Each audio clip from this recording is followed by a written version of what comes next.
Ever green సాంప్రదాయం latest designs క్వాలిటీలో compromise అయ్యే ఛాన్సే లేదు. అంబటి సిల్క్స్ విజయవాడ. కొద్ది రోజులుగా ఆకాశాన్ని తాకుతూ సామాన్యుడిని బెంబేలెత్తించిన బంగారం ధరలు ఎట్టకేలకు కాస్త శాంతించాయి. గత కొద్ది రోజులుగా వరుసగా పెరుగుతూ వచ్చిన పసిడి ధరలు గురువారం నుంచి ఒక్కసారిగా దిగిరావడంతో బంగారం కొనుగోలుదారుల్లో కొత్త ఆశలు చిగురించాయి. విపరీతమైన ధరలతో అల్లాడిపోయిన వినియోగదారులకు ఈ స్వల్ప తగ్గుదల కొంత ఊరటనిస్తోంది. ముఖ్యంగా పెళ్లిళ్ల సీజన్ మరియు పండుగలు దగ్గర పడుతున్న వేళ ధరల తగ్గుదల శుభపరిణామంగా కనిపిస్తోంది.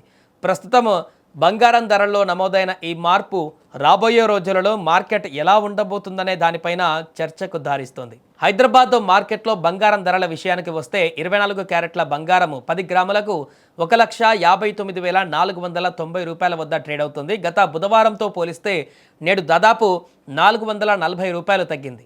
ఇక ఆభరణాల తయారీకి ఎక్కువగా ఉపయోగించే 22 క్యారెట్ల బంగారం ధర 10 గ్రాములకు 1,46,200గా ఉంది. బుధవారం ఇదే ధర 1,46,600 వద్ద ఉండగా ఇప్పుడు 400 మేర తగ్గి పసిడి ప్రియులకు కొంత ఉపశమనాన్ని ఇచ్చింది. మెట్రో నగరాలలో ఒకటైన చెన్నైలో కూడా ఇదే పరిస్థితి కొనసాగుతుంది. అక్కడ 24 క్యారెట్ల బంగారం ధర 1,61,240 వద్ద ఉండగా నిన్నటితో పోలిస్తే సుమారు 430 రూపాయలు తగ్గింది. అలాగే 22 క్యారెట్ల బంగారం ధర 1,47,800 వద్ద కొనసాగుతూ నిన్నటితో పోలిస్తే 300 రూపాయల తగ్గుదల నమోదు చేసింది. బంగారం ధరలు తగ్గినప్పటికీ వెండి ధరలు మాత్రం పరుగులు తీస్తున్నాయి. వెండి ధరల పెరుగుదల వినియోగదారులను ఆందోళనకు గురి చేస్తుంది. ఢిల్లీ మార్కెట్లో కిలో వెండి ధర 2,85,000 వద్ద కొనసాగుతుంది. హైదరాబాద్లో అయితే పరిస్థితి మరింత తీవ్రంగా ఉంది. ఇక్కడ కిలో వెండి ధర 2,95,000 వద్ద ట్రేడ్ అవుతుంది. నిన్న ఇదే ధర 2,90,000 వద్ద ఉండగా కేవలం 24 గంటల వ్యవధిలోనే 5,000 రూపాయల మేర ధర పెరగడం గమనార్హం. చెన్నై, బెంగళూరు వంటి ప్రధాన నగరాలలో కూడా వెండి ధరలు భారీగానే నమోదవుతున్నాయి.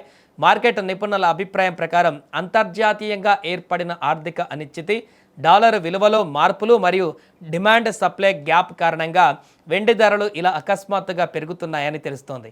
బంగారం ధరలు తగ్గడం సామాన్య ప్రజలకు మరియు మధ్యతరగతి కుటుంబాలకు కాస్త ఊరటనిచ్చే విషయమే అయినప్పటికీ వెండి ధరల పెరుగుదల ఆందోళన కలిగిస్తోంది. బంగారం ధరలు మళ్ళీ తగ్గుతాయా లేక పెరుగుతాయా అనేది అంతర్జాతీయ మార్కెట్ పరిస్థితులపై ఆధారపడి ఉంటుంది. ప్రస్తుతం ఉన్న ధరల తగ్గుదలను కొనుగోలుదారులు తమ అవసరాలకు తగినట్లుగా వినియోగించుకోవాలని మార్కెట్ విశ్లేషకులు సూచిస్తున్నారు. ఏదేమైనా ధరల హెచ్చుతగ్గులు మార్కెట్లో సాధారణమే అయినప్పటికీ బంగారం విషయంలో ప్రతి చిన్న మార్పు కూడా వినియోగదారుడి జేబుపైన ప్రభావం చూపుతుంది. ప్రస్తుతం బంగారం కొనుగోలు చేయాలనుకునే వారికి ఇది సరైన సమయంగా కనిపిస్తుంది. భవిష్యత్తులో ధరలు మళ్ళీ పెరిగే అవకాశం ఉండడంతో అవకాశంగా మార్చుకోవాలని కొందరు భావిస్తున్నారు. మార్కెట్ ఒడిదుడుకులను దృష్టిలో ఉంచుకొని పెట్టుబడిదారులు మరియు వినియోగదారులు ఆచితూచి అడుగులు వేయడం ఉత్తమంగా చెప్తున్నారు.